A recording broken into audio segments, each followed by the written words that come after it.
like Beto, who will unite us and work for us rather than just those at the top. We need leaders like Beto who listen to the people they're elected to serve rather than corporations and PACs.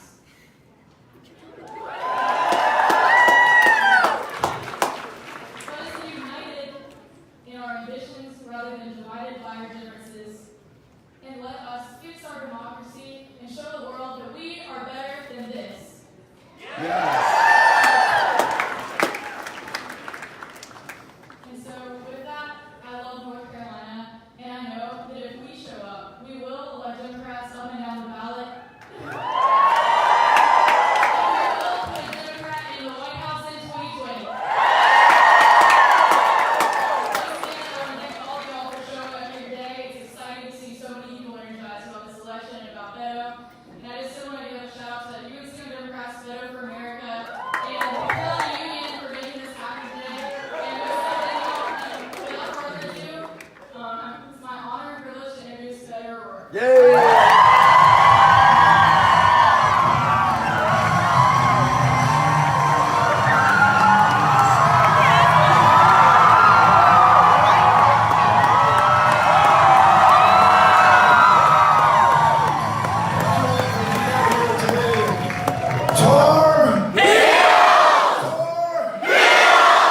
Well done.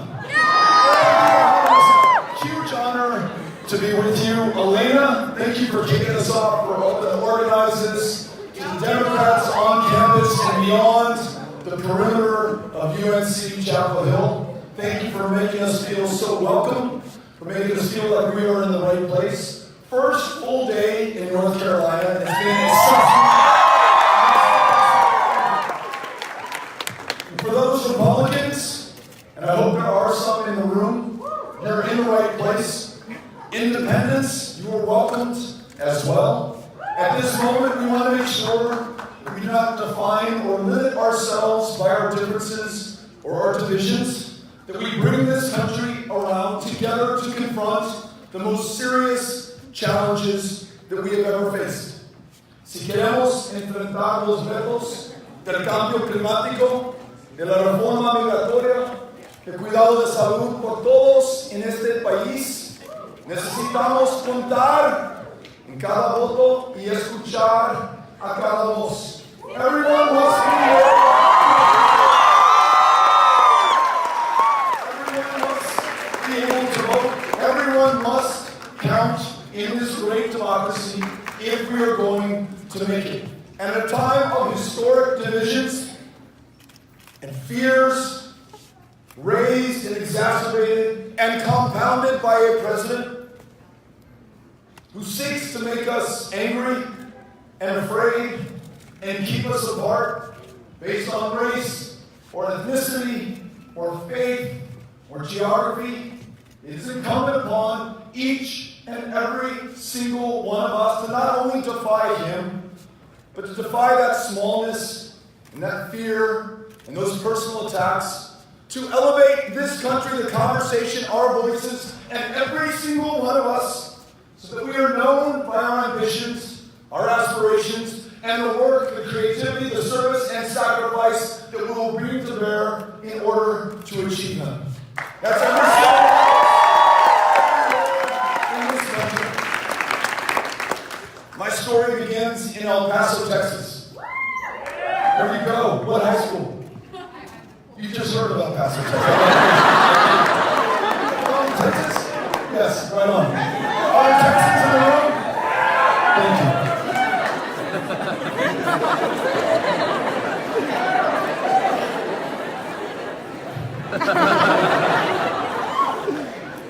So El Paso is one half of the largest binational community in the Western Hemisphere. With Ciudad Juarez, there are nearly 3 million of us, from 2 countries, speaking 2 languages, 2 histories, 2 cultures, joined, not separated, by the Rio Grande River to form something far greater than the sum of our parts or the number of people who are there. El Paso, Texas, happens to be, for the last 20 years and counting, one of the safest cities in the United States of America.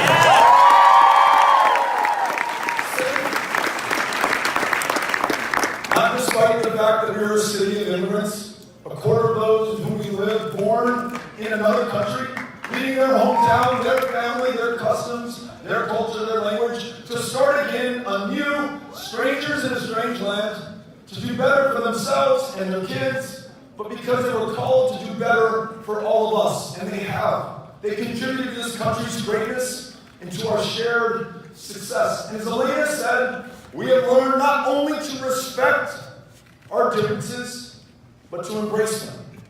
But it has not always been easy.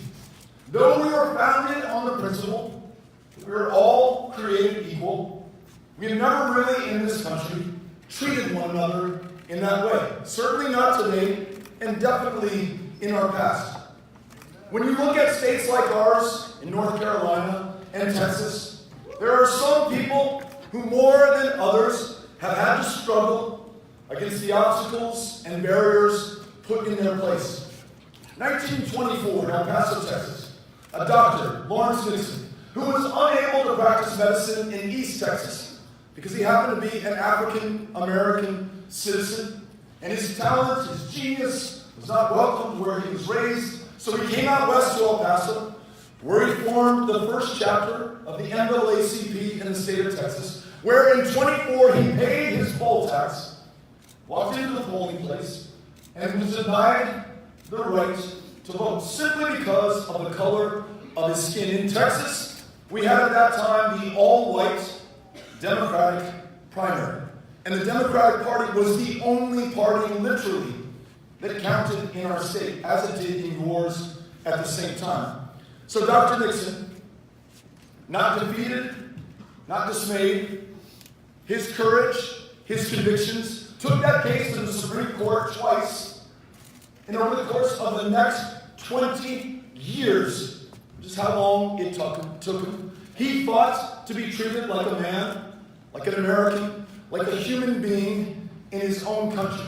And almost 20 years to the day, in 1944, he was able to walk into that same polling place, and lawfully and legally and honorably, because he fought for it, cast a vote. He won the right to vote, not just for himself, but for millions of other of our fellow Texans, and by extension, people all over this country. 10 years later, a young woman graduating from the all-black Douglas High School in El Paso, perhaps inspired by his example, attempts to enroll at Texas Western College, now known as the University of Texas at El Paso. There was a clause at that time in our state constitution known as the segregation clause, and because of it, she was denied entry. Though her folks paid taxes just like everyone else's to support that publicly funded university, she was denied enrollment. She enlisted the aid of a little-known attorney named Thurgood Marshall. They also took this case to court, and the federal bench of R.E. Thomason not only forced the integration of Texas Western College, but every institution of higher education in the state of Texas. Those two people, Dr. Lawrence Nixon and Thelma White, did so much not just for themselves and not only for those who looked like them, but for this country, to ensure we more fully live up to our foundational values and what it is that we tell ourselves and our kids that we are as a country, that we represent to the world. Maybe not unrelated to the fact that El Paso, Texas becomes one of the first cities, if not the first, in the former Confederacy to desegregate its places of public accommodation. So anyone can go into any restaurant or movie theater, sit anywhere they want to on a public bus. Our achievement called out by JFK in one of his addresses as he's trying to ensure that this country focuses on the civil rights of each and every American. And as Don Haskins, Hall of Fame basketball coach in El Paso, he's trying to recruit the best players in the country. He's able to answer their questions when they say, "Coach, I'd love to come play for you in El Paso, but I'm not going to go to a city where I can't drink out of the water fountain of my choice, where I'm relegated to second-class status." And Haskins, because of Lawrence Nixon and Thelma White and the El Paso City Council, says, "This is a place that accepts you, loves you, will embrace embrace you, allow you to make the most of yourself. Within a few years, he starts the first all-black starting five in an NCAA men's championship game. In '66, defeats the University of Kentucky for the men's national title. That basketball game was won not just by the men on the court, but by Thelma White, by Lawrence Dixon, by every single one of us who's willing to stand up and do what is right at a defining moment of truth. Good things always follow, but they're not always guaranteed. The advances that we made can stall, and they can roll back. Texas today, despite Lawrence Dixon, has one of the worst rates of voter turnout. We were 50th in the country until 2018, not because we love our democracy less than you do here in North Carolina, but our state legislature drew people out of a congressional district based on their race, their ethnicity, their country of national origin. Diminished the power of their vote, and so some people just dropped out. Because it's not one person, one vote in Texas when you have racial gerrymandering. It's not one person, one vote when you can use your license to carry a firearm to prove who you are at the ballot box, but you cannot use your student ID at the University of Texas at El Paso to prove who you are at the ballot box. We've got to make sure that everyone can be counted, that every one of us can vote. And I understand in North Carolina, you understand something about gerrymandering in this state. You understand something about voter ID laws in and you also understand that the solution to this is not to complain, not to demean, not to denigrate others, but to ensure that we're lifting one another up. Sign into law a new civil rights act, a new voting rights act for every single one of us, so it's one person, one vote, same-day voter registration, and automatic voter registration.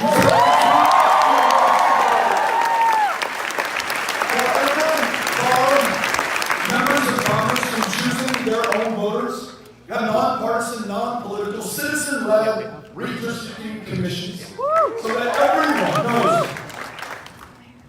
that they're not being moved out of a district or moved into a district to serve someone's political career or the next election.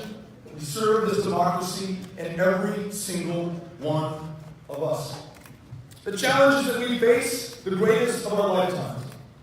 We have a country in the year 2019, the wealthiest, the most powerful on the face of the planet, the most technologically and medically advanced, that allows people to die of diabetes, or the flu, or curable cancers, not for lack of funds, but for lack of will, in our ability to come together to face that challenge. No Republican wants that to happen. No Democrat wants that to happen.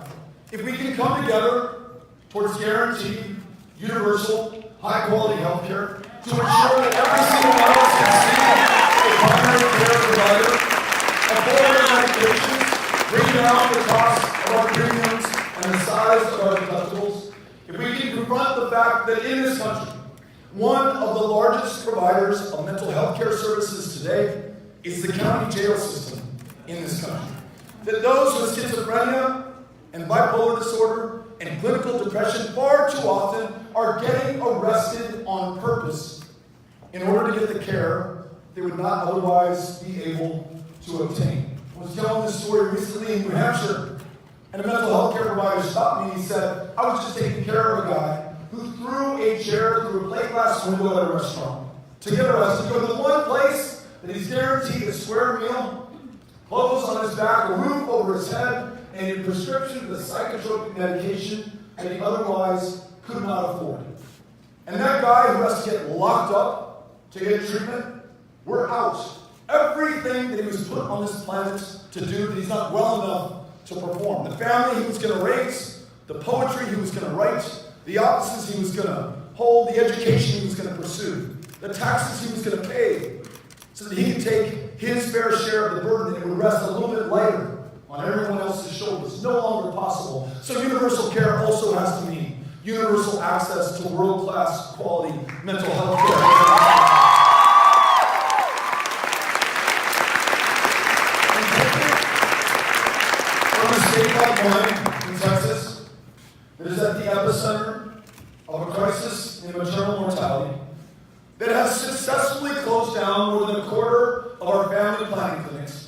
making it so hard for a woman to legally access an abortion, or a cervical cancer screening, or a family planning provider, or a doctor or provider of any kind, that we're losing them at record levels. Women of color 3 times the rate of white women in our state.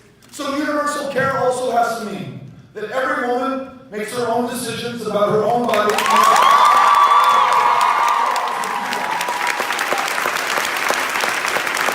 as a country can come together to make that possible.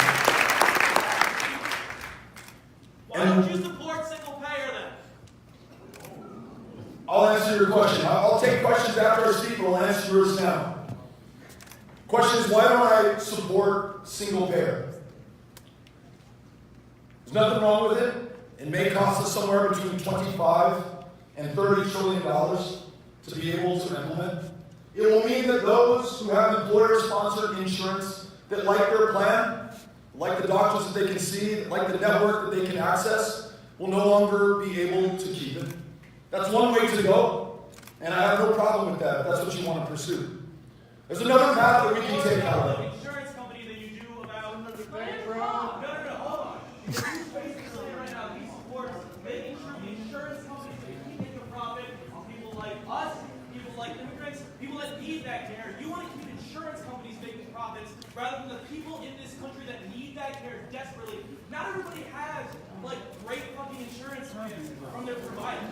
Not everybody has that. And even like I get maybe you think it might be easier to implement. We don't have time for easy things right now. I hear you.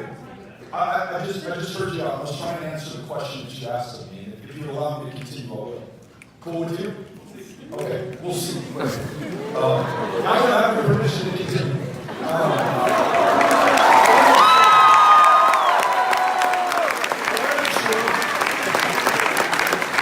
You're right. You and I agree on this point. We do not have time to allow people to continue to waste away, to die of diseases that are otherwise curable or preventable.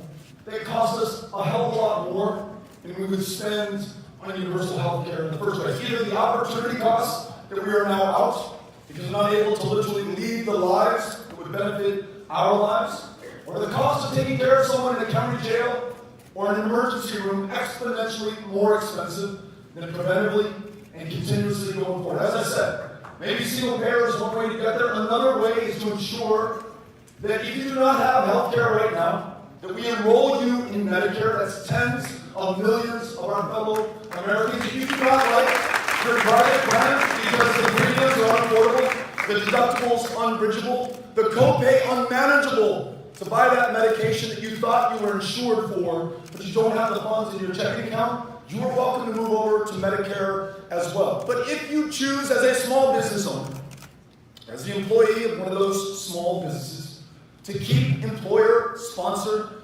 insurance, you're able to do that. If we invest in Medicare and make that the insurer of choice, not only will we do well for those who today cannot do for themselves, but I believe that we'll be able to attract over those right now who are privately insured. This is not my proposal uniquely. 2 women with whom I served in the Congress, Jan Schakowsky of Illinois, Rosa DeLauro of Connecticut, brought this proposal forward, called it Medicare for America. It ensures that quickly and surely we get to universal, guaranteed, high-quality health care for everyone. A lot of different ways to get there. That's the one that I propose. I respect your version of it as well. Thank you for being here. And I promise, as I finish my comments, I will give the microphone over to you. So if anyone else has a question, if you don't mind, hold it, and then we'll make sure that we get you the mic. You may have been shocked by the images or the knowledge that your country, though it is this president, it is still your country, and in a democracy, you are the government is you.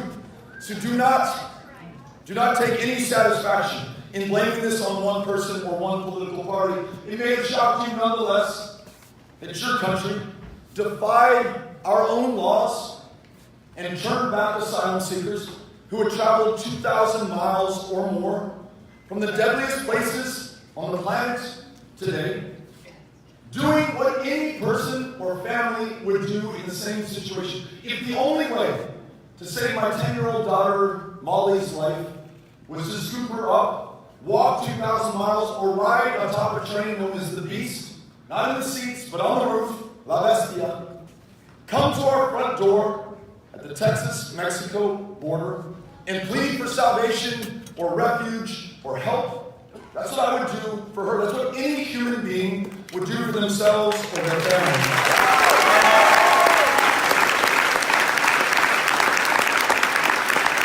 I don't know the full story of the O'Rourkes and their immigration from Ireland. I know that it took place in the 19th century.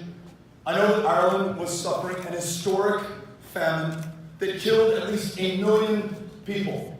And when no other country on this planet offered them a home, they found one here. And I would like to think they contributed far more than they ever took, which is true for almost every generation of immigrants, regardless of where they come from.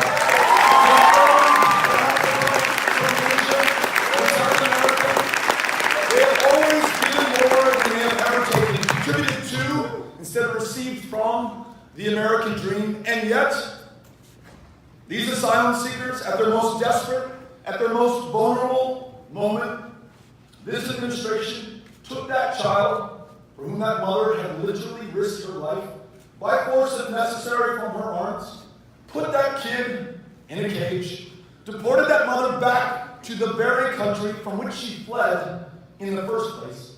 And tonight, and think about this tonight, that mom does not know where that kid is. Months, and if we continue, years later, tantamount to torture, a cruelty that we are visiting on kids who are now strangers in a strange land, separated by the only person they know, and when they are lucky enough to be reunited, the problems are not solved then. I've been there in El Paso at Annunciation House. Families reunited after months apart. On that 8-year-old's face, no tears of joy, no smile, no impatience to tell that mother everything that they've experienced and learned and done or said. There's an absolute vacant expression on that face. And I would have to guess that child now associates that mother with the greatest pain and suffering that a human being can know, and will refuse to open her heart up again lest she feel it again.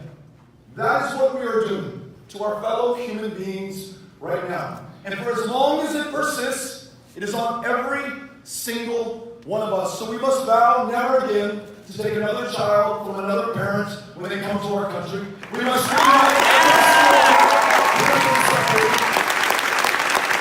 and we must guarantee ourselves that Republicans and Democrats and independents alike will come together to rewrite this country's immigration laws in our own image, to reflect that our strength is our diversity, that we are people of the planet who have found a home here in a nation defined not by race or ethnicity, the exception in the world defined by an ideal and an experiment. That together we can do something exceptional, extraordinary, indispensable not only to our future, but the future of this planet. We can begin by freeing every dreamer from any fear of deportation by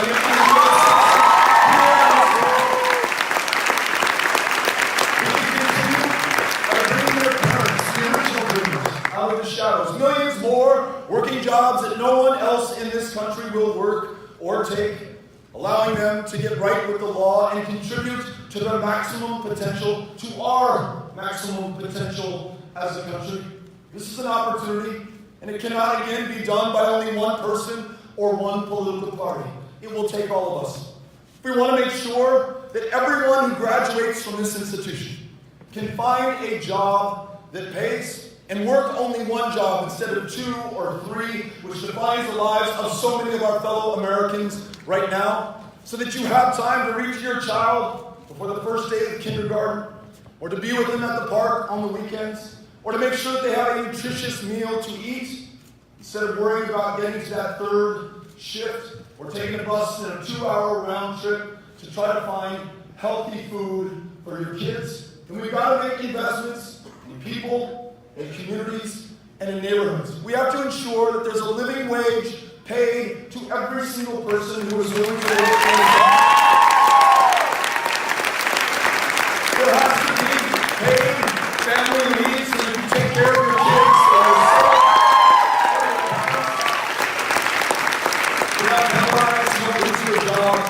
not have the income that you need to survive.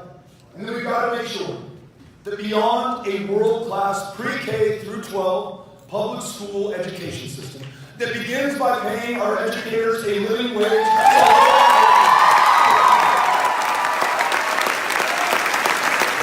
continues by ensuring that no teacher who already sacrifices so much for her students in the instruction that she provides, in the high-stakes, high-pressure, standardized tests that she has to deal with, in the fact that out of her own pocket, she's paying for that meal for that kid on free and reduced breakfast and lunch who cannot afford a dinner or a new set of clothes for the kid who shows up in the same set of clothes every single day. I want to make sure that she or he never has to fear a shooter coming into that classroom.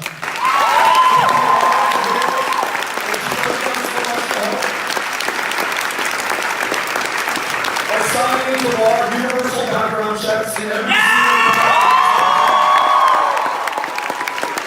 banning the sale of weapons of war into the communities, and prioritizing people over PACs, including the NRA or any lobby that puts our communities and our kids.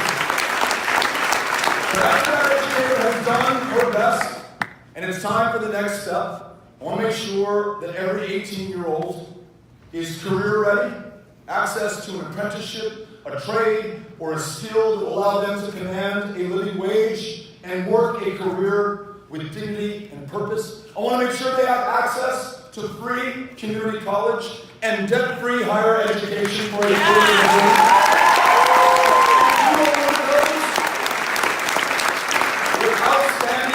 Student loan debts, $1.5 trillion outstanding in this country today, more than all the credit card debt combined, 10% default rate, which means that we know this weight is literally crushing people into the ground. It's a drag on their life. It's a drag on our economy. I want to make sure that we help out as a country by forgiving those debts if you're willing to commit yourself to public service in your community. If you're going to teach home, work in the age, go back to an underserved community or an in-demand profession, that's why the criminal vaccines are all good. Let's speak my language for everyone else, and let's get this country back to work.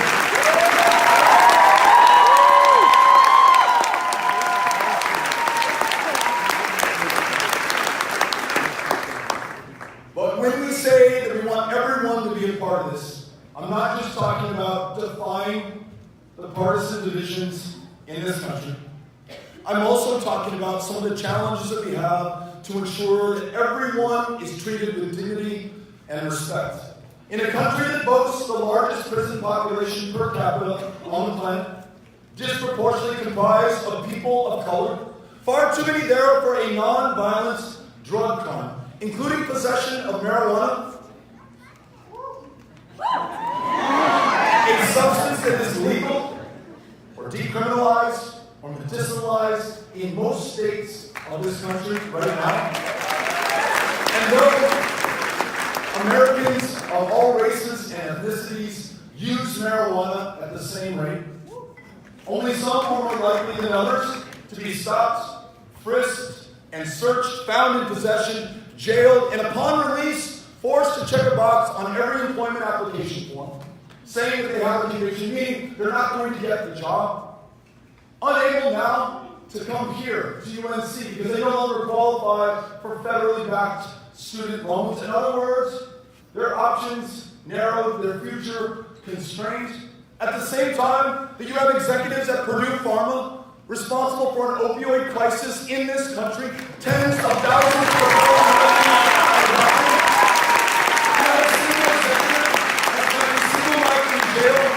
A single meaningful consequence for what they have done. So criminal justice reform means not only is there accountability for big pharma and the opioid crisis, not only do we end the federal prohibition on marijuana, not only do we expunge the arrest records of everyone arrested for possession of marijuana,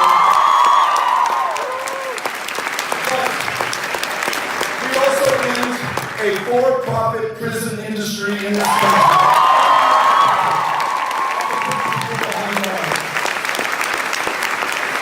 And we acknowledge this is not simply a function of criminal justice. This is a function of the foundation of our country, the way that our wealth was built, and the way that wealth continues to accrue, to the point that there's 10 times the wealth in white America that there is in black America today. That the schoolhouse to jailhouse pipeline begins not in high school, but in kindergarten, where a child of color is 5 times as likely to be disciplined or suspended or expelled as a white kid at 5 years old. Disparities in health outcomes, infant mortality, the difference between infant mortality in white America and black America, greater today in 2019 than in 1850, 15 years before the abolition of slavery.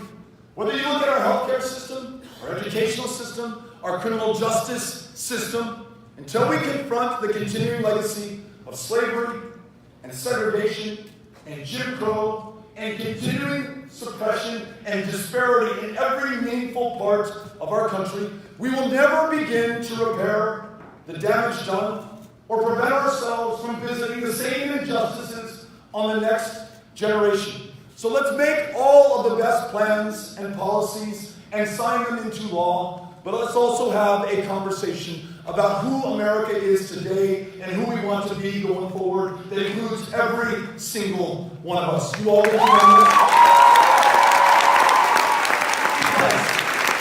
we are going to meet the greatest challenge of them all, climate change, at a time that we're seeing record storms that have battered your state, 2 500-year floods in just 2 years from Matthew and Florence.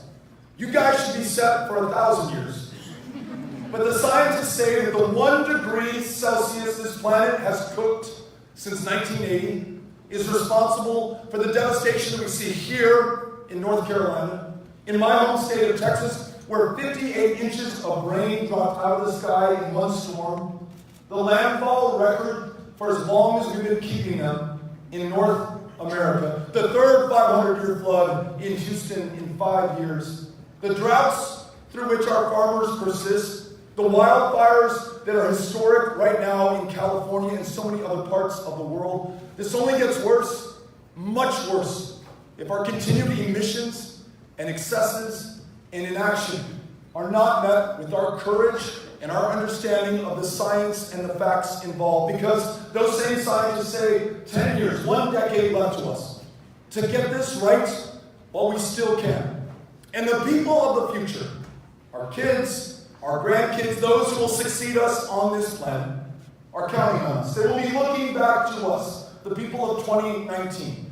And we cannot be found wanting. We must free ourselves from a dependence on fossil fuels. We must invest in renewable energies like solar and wind. We must bring in rural America so that they too can do their part. Farmers planting cover crops that capture the carbon out of the air, using new technologies like precision tilling to disturb less of the carbon in the soil.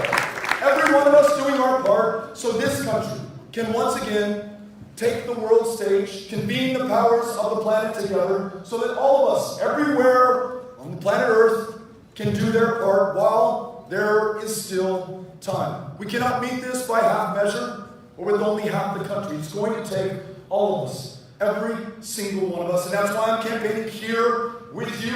Y no me importa si son republicano o demócrata. Somos americanos, every single one of us. I want to serve you as the next president of the United States.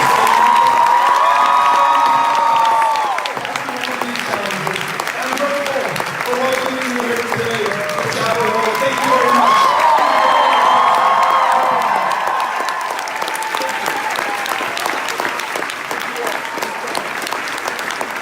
Senator Connor in the back, or at least this side of the room, has a microphone. If you'll raise your hand, she'll do her best to bring it to as many people as possible. Is it on? Yeah. It is on. Okay, we're here for. Hey, Congressman. Thomas Ellis. I'm from Wilson, North Carolina. And I kind of want to follow up on the single-payer question. Yeah.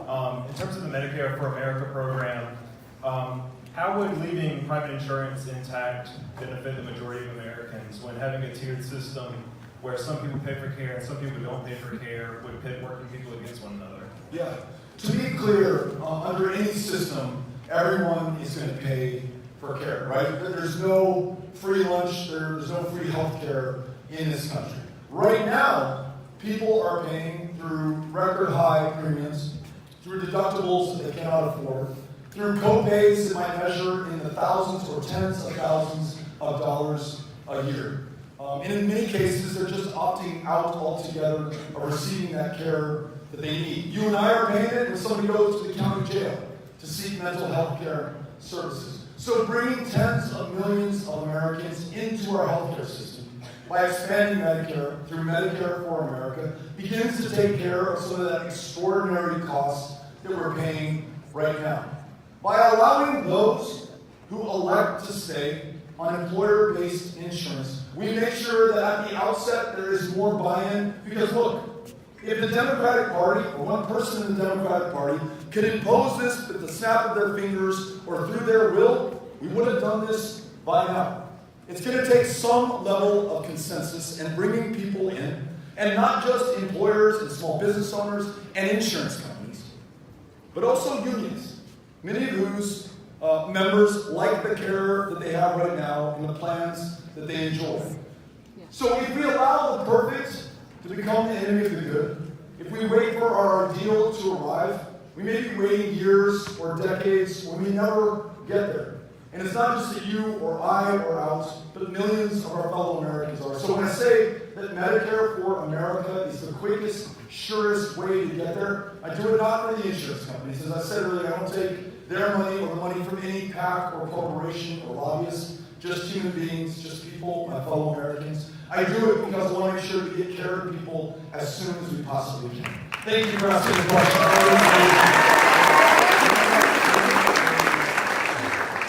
Hi, Beto.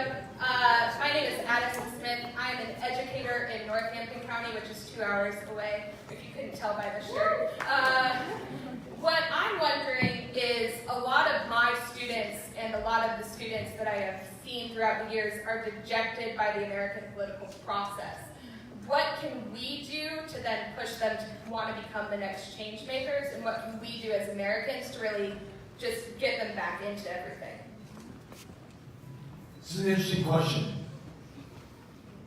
In my reading of American history, almost every significant change that we've enjoyed, that you and I benefit from, in some cases decades or centuries later, was purchased by the sacrifice and leadership of young people. So I was just in Greensboro, North Carolina. Greensboro, Florida, 1960, sitting at that lunch counter, shocking the conscience of this country, ensuring that we took at least a step, we're not there yet, but a big, important step in the right direction towards civil rights. Those men, some women, in World War II, including those who stormed the beaches at Normandy, paid the ultimate price, never came back to this country. Young people, 17, 18, 19 years old. The freedom riders throughout the Deep South, taking their lives into their hands on those Greyhound buses, knowing they might lose them, but wanting to be treated like women and men in their own country. Those students who led the walkouts in high schools, the marches for our lives, to end gun violence in America that claims more than 30,000 lives. Climate change, on every issue, healthcare, every issue that matters, I really find the greatest urgency and leadership and action and energy from young people. So I don't know that I'm worried about young people becoming engaged. The only problem would be if I do not follow their lead. In Texas, in the Senate race that we got to be a part of, young voter turnout helped move us from 50th in the country in total voter turnout to a state whose 38 electoral votes are now in play for the national election. Young voter turnout in Texas up 500% from the last midterm. So young people are leading everywhere. Let them know that I do not think of them as the leaders of tomorrow, but the leaders right now of this moment, and I'm going to follow their lead, okay? Thank you. Thanks for what I keep making my way around the room to try to get to every side.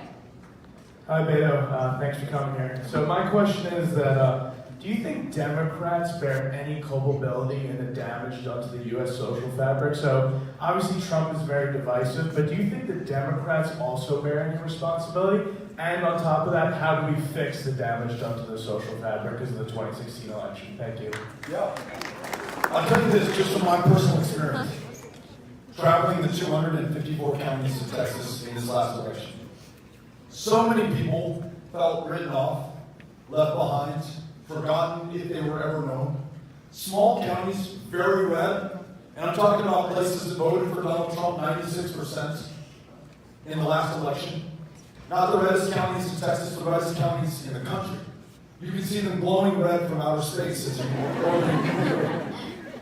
But we showed up there because they're every bit as deserving of being heard and listened to, fought for, respected. And what we learned is that places where Democrats have feared to tread because they think they're not going to win, Republicans no longer have to show up to either. And those folks are functionally unrepresented. No one fights for their vote. No one shows up at a town hall. No one answers tough questions from the audience because they just don't have to. They don't matter functionally anymore in our democracy. Yes, so the Democrats who didn't show up are in part to blame. They functionally wrote people off, or they took them for granted. In my hometown of El Paso, reliably blue, very hard to get to, 2 flights from anywhere in the country to come to El Paso. It's the only city in Texas in the Mountain Time Zone. No one ever shows up to El Paso to hear our story on immigration, or the border, or U.S.-Mexico relations, even though we live it every day. We went to Archer City. If you've read Lonesome Dove or The Last Picture Show, you know Larry McMurtry, that's his hometown. We're walking into Burns Cafe to have a town hall just like this, but only there were 12 people there. We're walking in, this guy stops, he pulls out a black and white photo, shows me a picture of Congressman Lyndon Baines Johnson, who had just dropped out of the sky in a helicopter, landed on the courthouse grounds, walked over to the American Legion Hall to meet and listen to those he wanted to serve, just like I'm meeting you right now. And this guy says, that's my dad in the picture with LBJ. My dad lived in Archer City his entire life. I've lived in Archer City my entire life. That was 1948. It's been 70 years until today since the Democrat has shown up to listen to us, to learn from us, to ask for our vote, to seek to serve us. So show up everywhere for everyone. Both parties can do a better job. We can all do a better job of showing up, getting civically engaged, and owning this democracy. So let's not make the same mistakes going forward. Thank you for the question.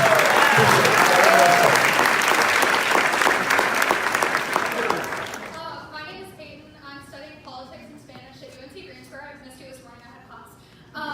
But I was wondering how you feel about AOC's proposed Green New Deal and how you think Really grateful for her leadership, those who crafted the Green New Deal, the terms in which they couched the challenge.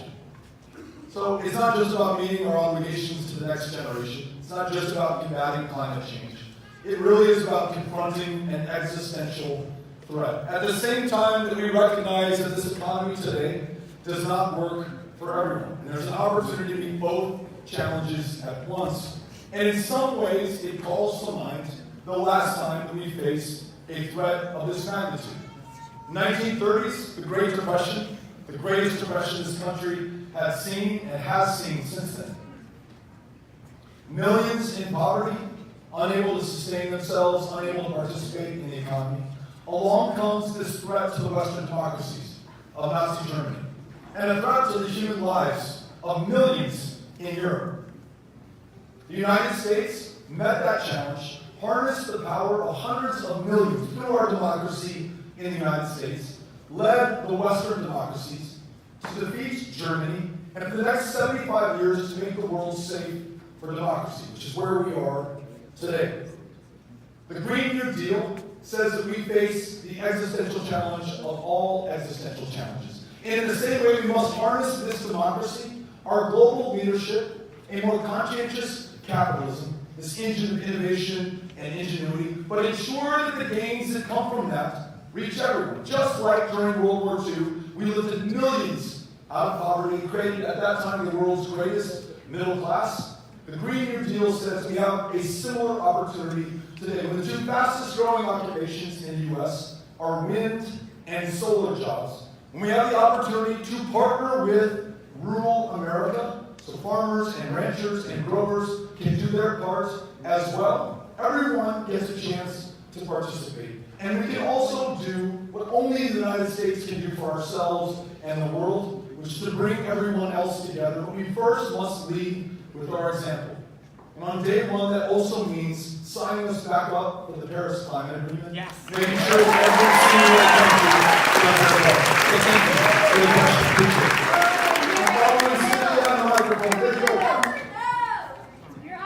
Hi, my name is Beto O'Rourke, and I was wondering, since there's so much debt, like 20 trillion, I was wondering how you're planning to finance all of that with like Medicare for everyone and solar panels. Installing all that is going to cost so much money. I was wondering how you're planning to get that done. Thank you. Thank you. So, $22 trillion in debt. We're deficit spending to the tune of $1 trillion annually right now, so we're adding $1 trillion every year, at least as long as we stay on this trajectory. How are we going to finance universal pre-K, free community college, health care for all, this monumental challenge of confronting climate change before it's too late? A couple of ideas. One, we can begin by rolling back the worst of the Trump tax cuts. $2 trillion that we added to the deficit. These benefits flow to the wealthiest, the corporations already sitting on record piles of cash. We can acknowledge that we're in our 28th year of war in Iraq. I was 18 years old, a high school senior, when George H.W. Bush first announced U.S. military involvement there. We've been there every year, every successive administration since. Service members are there tonight. No victory defined, no end in sight, no strategy. Those wars in Iraq, Afghanistan, Syria, Somalia, Libya, Yemen, just to name a few, have added trillions of dollars to our debt. And trillions more to come if we meet our obligations of taking care of those who born in battle, the women and men who served this country and put their lives on the line. So my proposal is, in part, ending these wars, bringing those service members back home, making investments in people and communities that produce a return. A little bit up front to invest in infrastructure or education or healthcare, but dividends over the course of the lifetime of that investment, those people, those families, and those communities. We have the capacity. The question is, do we have the will? That's the leadership that I want to reflect. We do have that will. We just need somebody who represents it.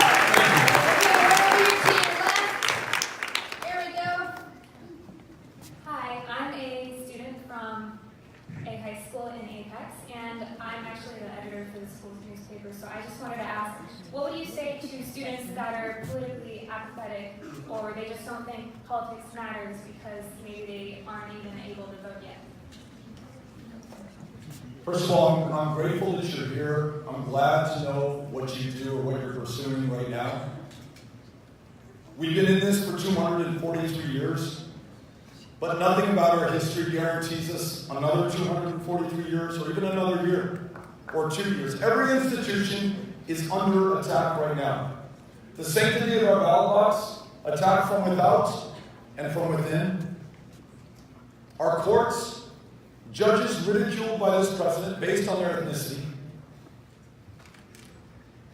The press attacked as the enemy of the people instead of the best defense against tyranny.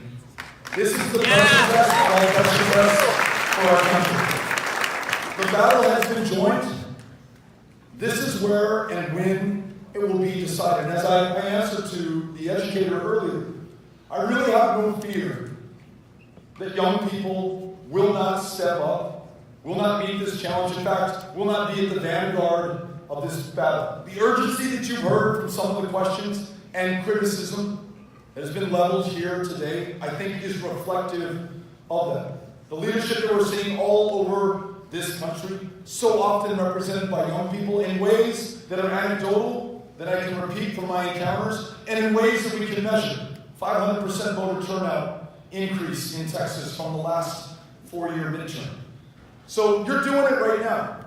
The stories that you're telling and that you are sharing are going to compel people to act, ensure they have the information to make the right decisions, and then ultimately this will be decided at the ballot box, first during the nominating process, and then whoever our nominee is, come summer of 2020, we want to do everything within our power to make sure that she or he is as successful as possible against Donald Trump in November of 2020, and then we bring this country together in January of 2021.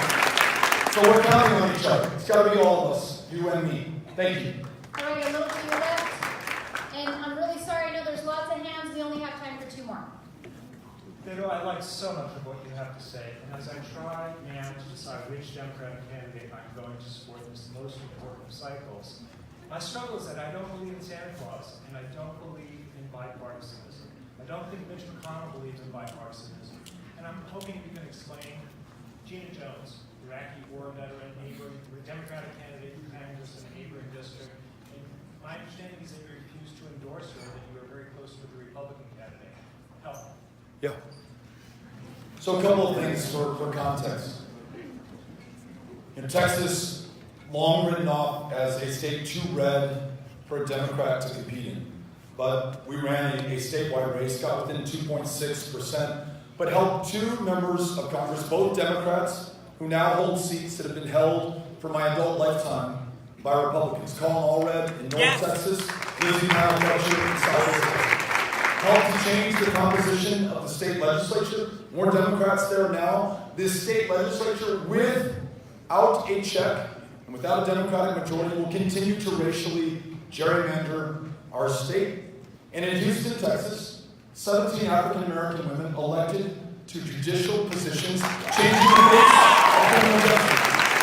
So I just want to make the argument at the outset that I feel like I've done much, got to be part of something greater than me, of course, but to help Democrats win important races all over the state. You mentioned one district in San Antonio, represented by Will Hurd. Now, my day job when I was running for Senate was to represent my community in Congress, in the minority for every one of the 6 years that I served. So the only way to get anything of any significance done was to find a Republican partner with whom I could do it. We expanded mental health care access for veterans at a time of crisis in veteran suicide in this country. We protected 7,000 acres of public lands in an administration that has curtailed and diminished the size of public lands. We invested in our ports of entry, not just our safety and security and our connection with Mexico, but facilitating trade and travel and our way of life in a binational community. Each one of those achievements, I had to partner with a Republican. Now, if I turned my back on them or campaigned against them, I would no longer be able to count on them to deliver for my constituents. And it's not enough to define myself by party or the expectation that at some point we will prevail electorally. My constituents, those veterans, were counting on me to get something done. So yes, Will Hurd was able to introduce legislation that helped in the transition for service members who are becoming veterans in our community to find work and purpose and function so that they could get on with their lives. He joined my bill to address outstanding immigration problems, a Republican and a Democrat able to show our party leaders and the country that there is a bipartisan path forward. We didn't agree on everything, that's for sure. And I absolutely did want a Democratic majority. We were able to achieve that. But that friendship, my responsibility to my constituents, my role as a representative for America before I'm a representative for the Democrats, all of that came first. So We're on the stage over here, and this is going to be our last question. Hello, I'm Kyle from Wilson, North Carolina, and my question is, what is your thoughts on the solitary confinement issue in America's prisons and prison reform?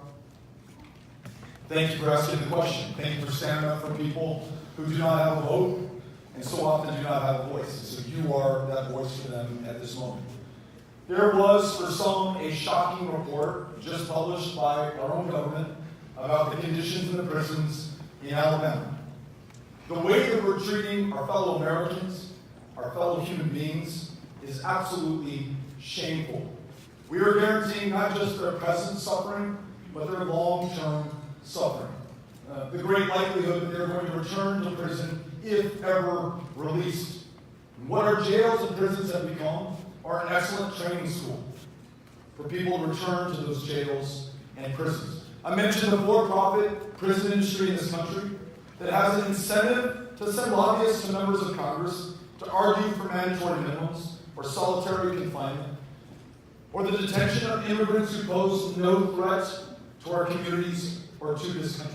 So removing them from the mix is a great start going forward. Ensuring those who have served time after they are released are allowed to vote in every single one of the states ensures that the issue you just raised gets considered by people like me who are running for offices and positions of public trust. And whether it is a death penalty, which we should abolish, Yes. or a solitary confinement, which is cruel and unusual punishment, we should make sure that we're living our values in this way as well, and treat people with the respect and the dignity that they deserve, even when they are incarcerated or in prison. Thank you for the question. Appreciate it. Chapel Hill, UNC, thank you for having us out.